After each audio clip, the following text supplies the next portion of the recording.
So yung importansya ng ecological agriculture kasi nasa sentro ng ecological farming yung diversity na mas nakakabigay ng resilience dun sa farmers saka dun sa farming system.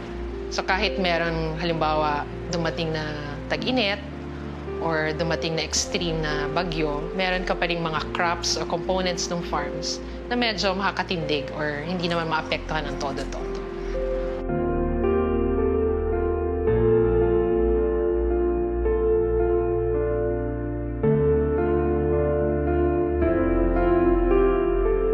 At nasa mga kamay natin ng bawat Pilipino yung solusyon para sa pagtugon dun sa food security at saka dun sa pag-mitigate dun sa impacts at saka makapag-adapt dun sa changes na dala ng climate change.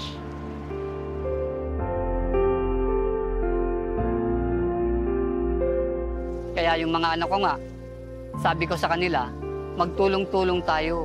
Ayaw kung mangyari ang na itong naumpisahan ko, puputulin lang nyo kung wala na ako at magki-chemical kayo. Sayang naman, di ba?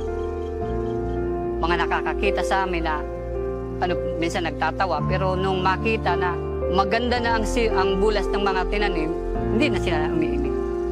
To see is to believe.